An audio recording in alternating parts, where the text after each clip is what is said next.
afternoon or good evening. I'm Audrey Wiggins, and welcome to another webisode of Make Something Happen. I'm elated today to introduce to you, and present others, Stanley Miller. Stanley Miller is going to tell us about his career with Ameritech, NAACP, Marcus Garvey Charter School Systems, and other things. He's also a pastor. He's going to weave that all in and tell us a story and bring us up to speed and how we can go out and make something better happen. Pastor Mr. Miller. Stanley's fine. Stanley. I guess the little history sounds like a guy that can't keep a job. It's been a fascinating opportunity in Cleveland to work with some outstanding people, and institution in this town have gave me an opportunity to do some great things. Yeah, absolutely. Absolutely. And as we talked before we started the show, I spent 31 years at the phone company, Ameritech. I actually started in the mailroom and ended up retiring as the vice president of external affairs for Ohio. Wow. Staying power. And it was a corporation that I kind of hit it at the right time, and they had a clear desire to change its focus and do more in diversity and to give some people an opportunity. And they put me in some jobs where some opportunities to fail and opportunities to do some good things, and I did a great job in learning. Yes, the opportunities absolutely. they Have to be a gave student. me. Yes. It opened me up to a corporate environment that I wasn't aware of. It also opened me up to a community that was just ripe and ready to do some tremendous things. And following a 31-year career at the phone company, I was asked by Mayor Michael White, the mayor of Cleveland, to come on to the Cleveland schools as the chief external affairs officer to kind of help pave the way for Barbara Byrd Bennett as she came in as they were changing the CEO style of government. Yes. I came over with Russ Gifford, who was then the recently retired president of East Ohio Gas. And we basically were supposed to put the organization together, and we did. That was a temporary assignment. I then spent 2 years at Neighborhood Centers Association as the executive director. That's the coordinating agency for the 19 large neighborhood centers in Greater Cleveland. That was fun. I learned so much about social service and how the delivery system works, the positives and the negatives of the delivery system.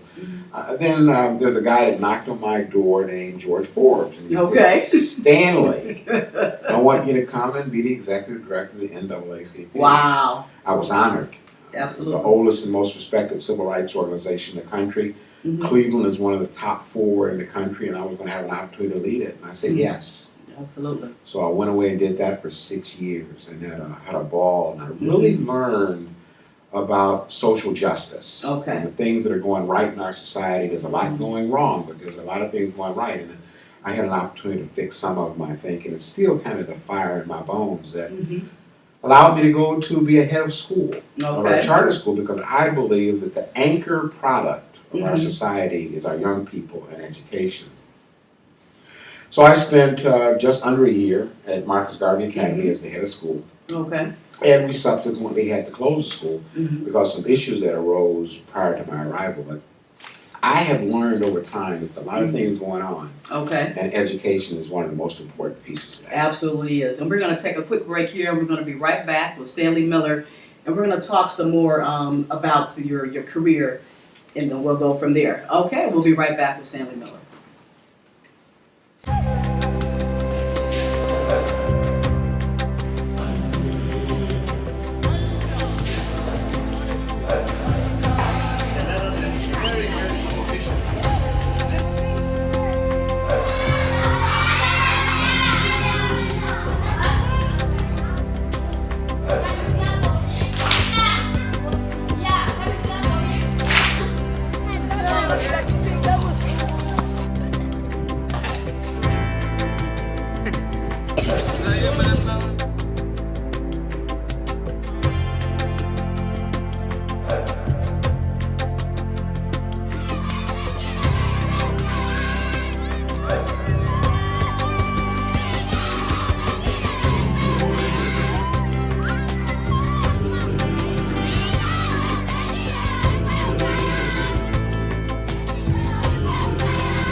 Hi, I'm Dr. Howard Cohn, and I'm here to tell you about the key to alkalizing your body, and that's our 7.2 greens.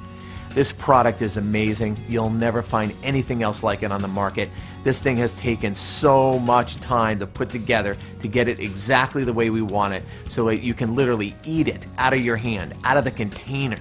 Most people know that if they eat greens, they're going to be healthier. They start doing it, they do it for a day or two, they try wheatgrass or they try eating spinach or broccoli, and they go, you know what? I can't do this. It tastes like I'm licking the bottom of my lawnmower. And they stop. They know it's good, but they stop and they don't do it. We've engineered these greens to taste amazing. I can't wait for you to try them. Our 7.2 greens are made with all organic ingredients, certified organic ingredients. Our cereal grasses, which are barley grass, oat grass, alfalfa, and wheatgrass, all organic. Our alkalizing vegetables of parsley, broccoli sprouts, spinach, kale, cabbage, carrot, and more, all organic. Our flavoring, which is apple and raspberry, organic. And even our Lohan berry, all natural sweetener. No algae, no soy fillers, no artificial flavors, no colors, no sweeteners. There is nothing on the market like this. I've tried literally hundreds of greens products, all a disappointment. I've had tons of patients say they can't do it. For the first time ever, we have a greens product that people will not only take, but they'll love. I can't wait for you to try it. We're back with Stanley Miller. Stanley, you talked about this has really been a journey, and I like how you went from corporate to government to education, and how that to me that sounds like something that really happened on purpose, whether you planned it or not. I think it seemed like it was a divine journey. I think you're really that was your destiny. So from you gave us a lot of background as far as the corporate piece and how you rose up from the basement all the way to the top. And that's key, I think, in today's society. The average job length is what, a couple of years? Yes, about under 7 years. Under 7 years, because there's not a lot of staying power, and it seems to be, when I was in corporate America, the loyalty from one side to the other. It was loyal from the corporation itself to its employees, and that then that loyalty from the employees went back up to the employer. Well, and I got to talk about the industry. It was a changing industry, and it was a growing industry at the time. And they, in the culture of the telephone industry, everybody came from the ground up. All the presidents and CEOs started out as installers, repairmen, operators. Yes. And they had a chance to learn the business from the ground up. They also had the opportunity to develop a sense of family in what they did. That's key. And that was really key to what I was allowed to do. And again, I hit it at just the right time where they gave me, I think, some extra opportunities to do some things that I don't think other people had in a business, but I tried to take advantage of it. And you talked something about divine intervention. I also believe that all the things that I did prepared me for what I'm doing now as the pastor of a church. And I've been in the ministry for 4 years now in the United Methodist Church. And in that, I have an opportunity to draw upon all those skills that I had an opportunity to learn from the business corporate side, from education, from government, and the spiritual importance of who we are as a people to put it together into something that I am enjoying doing. And it's helped me and my family. I spoke earlier about I've been married 44 years in the next week. The same woman. And she's a saint. Awesome. She's a saint. And I have 2 lovely sons that gave us 9 grandkids, 7 of which are girls. Which again has reinforced my need to understand family better and to look not at girls, but at the young men in our society. And what I've tried to do in my spare time is to do many programs to help develop young men. Thinking that when my granddaughters are out there and ready to look for a husband, I want to make sure that there's a cadre of young men out there that can serve them well. Amen. And that's what I spend my time doing. It's funny, before coming here today, I had just spent a day with the W.E.B. Du Bois Leadership Academy. It's a group that we started 6 years ago with a partnership with Tri-C. And these young men meet on Saturday mornings from 8:30 to noon throughout the school year. And today was our health day. And we just spent the morning at university hospitals. We were guests of Frank Miller, who's in their diversity department. And he gave us, the boys, an opportunity to go into the surgical suite and do mock surgeries using a mannequin. We had a chance to go into both emergency rooms and understand the process of emergency and what it means to save a life. Okay. I mean, we had a chance to go in the Seidman Cancer Center, brand new building, to learn about how that building is serving this community to the best it can today. I mean, it's just a tremendous program. 2 weeks ago, we were at the FBI, the new building down on Lakeside, and the boys had a chance to learn about law enforcement. I mean, those are the kind of programs that I've tried to spend my extra time in helping develop some young men in this community. Again, giving back to the community. Well, that's all you so have. key. That's all you have today. Yes, yes. And you may be the only the mentor or that positive male image that some young man will be looking up to. Well, thank you. And I think in some cases it's true, because most of the young men in my program, they don't have a father in the home. Okay. And some of them call me granddad, some of them call me dad. It doesn't matter. Yes. They come on Saturday, they're respectful, they wear ties. This is our tie that we all have to wear. Okay. I mean, their pants are pulled up, there's a belt, there's no jeans, they're respectful. I mean, these are young men that I've watched grow up, and they're almost like my sons now. That's awesome. They're getting ready to go off to college. We talk to each other about what their expectations are and selecting a college and what they want to study and those kind of things. I love it. That's I awesome. just love doing it. Yes, you respect them. You're pouring into them, and you're teaching them accountability. Yeah. And yes. And I try to do that because and I said this earlier. The only thing that I'm not happy with in my career is that I wish I could have done more in the area of education. Okay. Because education is that linchpin to everything else we do as a society. Yeah. And though Marcus Garvey Academy had to close, we started some great things in engaging the community in that school and trying to follow a program that was established by a guy named Godfrey Canada. Okay. It's called Harlem Children's Zone. Godfrey Canada in New York, Harlem, found that he wanted to be an educator. Okay. And when he went into the business, he found out in Harlem, the issue is that kids come to school with a backpack in the inner city schools. And unlike in the suburbs, they don't have homework and books in those backpacks. Those backpacks are filled with issues. Drug addiction, unemployment, spousal abuse, poverty, all the things that's in that neighborhood, those kids have that in their backpack and they bring it to school every day.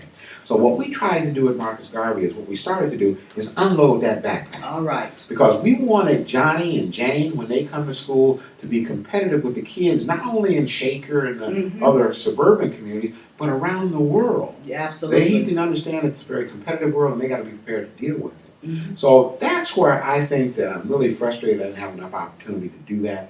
And someday I want to get back in that realm and help some kids unload those backpacks. Absolutely. Yeah. And we're going to talk some more about education. Let's kind of do like a flip side and talk about the journey with the NAACP. Be glad to do that. Okay.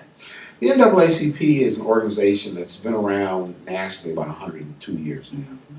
The Cleveland branch started in 1912, so it celebrates its 100th anniversary this year. Wow. And it's an organization that zeroes in on 4 major things: education, jobs, housing, and the criminal justice system. Okay. That's the basic: education, jobs, housing, and the criminal justice system. And they designed that program, and everything that we do is supposed to impact one of those major areas. Okay. Unfortunately, there's a lot of people in our community and nationally that feel that the relevance of the NAACP has changed. Okay. But what they don't see is so much marching that we used to do 50 years ago. Right. Now it's done in back rooms, it's negotiating, it's in the classroom doing programs for kids and giving scholarships and the things that we weren't even able to do. Yes, You that's know, right. 50 years ago, the job was to get into the neighborhood. Now Now we live there, we got to stay there. Yes. 50 years ago, it wasn't, we couldn't even get a job in a corporation. Now it's getting in and staying there. That's right. And education, we can go to any school we want. We got to be able to get there and stay there and excel. Yes. So I think what we're seeing today in organizations like the NAACP is taking the civil rights movement, social justice issues to the next level. Okay. And that's what I think we were effectively doing at the NAACP during my tenure. Did you know that your opinion matters? Did you know that your vote really counts? Well, it does, at least as soon as you apply this right. But what's a right anyway if you never use it? It's yours and nobody can take it from you, right? Wrong. By not having what you need in order to vote, you allow this right to be taken away, which is un-American, unjust, and unfair. Take a stand. Go to www.project5millionvoterid.com to place your mark in the history today.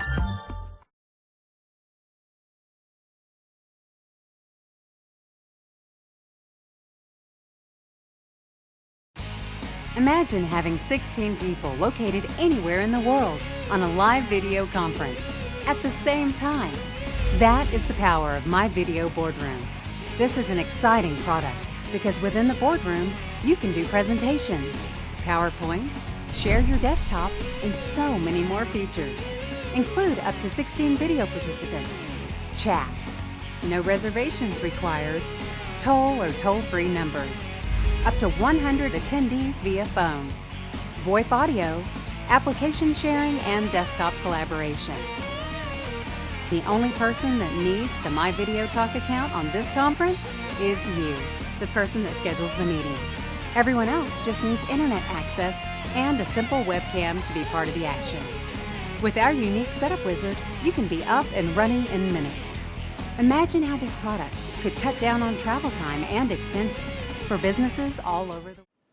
We're back with Stanley Miller. Stanley, you were talking to us about the NAACP and the community and how that organization serves such a vital role and how it's actually changed. So Right. I'm going to take it from there. Well, the NAACP has changed over the course of years. The focus has changed. Yes, the but focus, the not mission, the focus. their mission is still a valid one. Part of my other frustration is when I look at the NAACP and all the other great organizations that are operating in the social justice space in Cleveland, Yes. there does not appear to be a process or an entity to bring those organizations together. Mm-hmm. And I think when you look at other large segments of our community, they have a vehicle to bring these organizations together so they can deal more effectively with the issues that impact all of them. Okay. I do some work with the American Jewish Committee and the Jewish Federation, and the Federation tends to be that organization that pulls all the different Jewish-related organizations together to deal on a common footing with issues that impact Jewish people. And one of the things that I've wished we could develop, or at least move towards, is a way to develop a similar process within the African American community so we can come together and deal with some of the serious issues that impact all of us. And also serves as a vehicle to interact with other large communities in greater Cleveland. I mean, it's a discussion that we've had oftentimes, but you never continue it to the point where something comes out of tangible. It does not come out tangible. So I'm thinking that that's something I'd really like to try to pull together over time. I've had some conversations with people that are key in those communities, and they think it's the right thing to do. And they also believe that the timing is right to make that happen. You know, we talked about education, we talked about housing, we talked about the criminal justice system, and we talked about health care. Those are serious issues in our community, and I think we spend most of our time working in silos on those individual issues.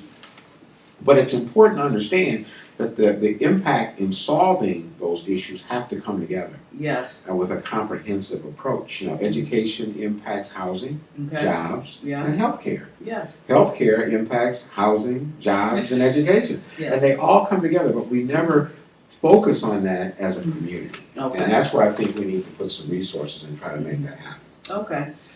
That's so going forward, you have a time frame, you've spoken to some folks, how we're going to make that happen? Well, yeah, I think the people are in agreement that it should happen. Now, the tough part is going to be getting the various silos to kind of open their walls a little bit and let some people come together and work in teams to solve those issues. I think that the part of it's going to start with our young people. Because my final days at the NAACP and even now, there's a youth movement in this city. I hope you've seen it. And every large organization has an organization they call the youth component.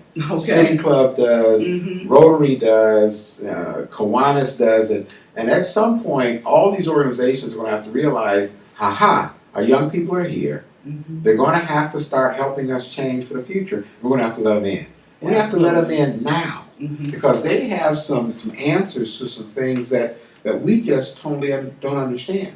You know, we talk about healthcare and education. Again, I just spent this morning at University Hospitals, And my 11 to 16-year-old boys were in a room with robotic surgery. They were in the room demonstrating to themselves how you do robotic surgery on a human being. Wow. And I was saying when I was 16 years old, I didn't even know what a computer was. Absolutely. And most of the people that are running things in Cleveland are in my age group. And they don't have a clue what's around the corner. So coming up fast. Coming up very fast. And the other part is our young people are going to become impatient. And they're not going to sit around on the bench and wait till it's their time. They're starting to do things now, and I think we need to get them in a setting where they can help give us some of these answers. Yes, because that transition, we need to be able to make that smoothly. Well, and it's sad because I look at the civil rights movement. The people that are in charge now are the ones that were marching 50 years ago. Yes. And they didn't understand that nobody would let them in. Now it's their turn to let somebody else in. Absolutely. And it just is not happening fast enough. We've got to surrender the reins to make absolutely to make that happen. And using technology as part of, you talked about the march. This past week we had a what we call a virtual march on Washington. It's related to voting. I'm not going to change the subject, but just to talk about, the age. Absolutely. The timing that we're living in. We physically, march. We had issues, and yesterday or this week, everyone had to change their Facebook, their cover page, or at least post this image on their page, and that was awesome. That was phenomenal. So we're talking about those young folks coming up around the corner. We have got to get with it. And with that, as far as we want to go ahead. No, go ahead. Okay. The point I was going to make is that let them get in because they're going to take over anyway. Right. It's going to happen. You're right. It's inevitable. Let's do it on our time, not just let them take over and beat down the walls and let my people go. Kind of. Absolutely. And so that becomes an education piece. Yes. For us, that this current generation, to let them in, and we can talk about that and just lead back into that's a great segue back into the education part. Well, that's the great gatekeeper education, and as I said, if we don't take these well-educated kids that we have and give them an opportunity to get in the game, basically, and help make some decisions. One of the things that I love about corporate America is that they understand that I need the best players in the game. Yes. I don't care if they're 55 or 35. If they can help me improve my numbers and help me make money, I know that's a bad word. If they can help me make money, I want them in the game. Yes. And that does not happen in other settings because the drivers are different. The social service business, you don't have to be that critical in making money. So you can really kind of let things go the old way longer. Okay. But I think the driver now is going to be the change in technology. And the changes in technology are not going to let older people sit around and do things the way they did it in the past because the world's going to move right around them. Yes. And people aren't going to be able to compete the way they need to do to serve other people. We've got a whole cadre of folks in the prison system right now. And I generally tout this number. 85% of the people in prison do not have a high school diploma. Wow. So that tells me that just getting a high school diploma puts you ahead of the game. 12% of the population of Ohio are people of color. Okay. Over 50% of the prison population are people of color. Those numbers are telling. Yes. And education is the only tool I know of that could make a significant impact on both of those statistics that I just gave you. Okay. We have to educate our young people, and then once they're educated, give them an opportunity to use what they've learned. Absolutely. And unfortunately, I think that's going to have to be forced on some people, but I think we're in an environment now where that's just going to happen. Yes. It's just going to happen. Absolutely. We're going to take a quick break.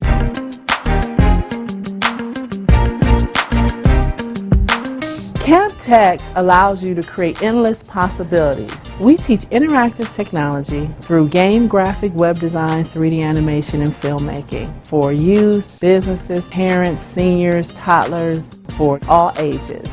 For more information, please visit our website at camptechonline.com. Camp Tech, creating endless possibilities. Impossible is a word that shouldn't even be in the dictionary anymore. I think that Nelson Mandela said it best because he said, "It always seems impossible until it's done."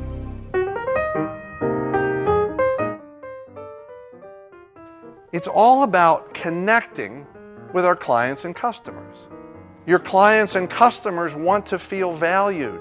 They want to feel cared about. They want to feel like they matter. The essence of building these relationships and connecting with your clients and customers to create the world-class experience is simply a matter of listening for their stories and personalizing their experience based upon those stories. Jeff is the founder and chief question officer of Think Again, a speaking and consulting company that helps people and organizations build relationships that drive results.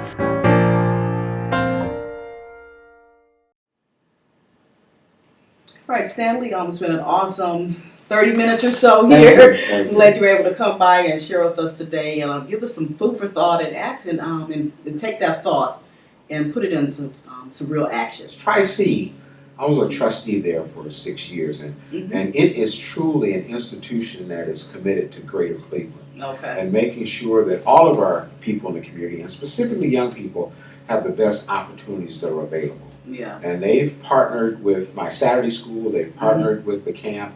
They've been doing it again for about 7 years, and they do a great job, and we just love having them as a partner. That's awesome. But beside that, there are other programs out there, and what I urge parents to do today is look around and find out what's available for your young people and sign them up. Yes. Because the 3 months in the summer is not a vacation. Absolutely. It's an opportunity for the kids to do a little things different. Yes. But it's not a vacation. You have to continue learning, so you'll be ready to go when the school starts in September. Absolutely. If I can date myself, when we had summers, you know what we used to have, right? Right. The bookmobile. The bookmobile, absolutely right. And the libraries would do a big business. But yes, and those little mobiles were actually air conditioned. You go in there and you pick out little books, and those little sensors are coming back. Well, I was a page at the Glenville Branch Library. Wow. My mother worked there, so I spent my whole summer at the library every day. Okay.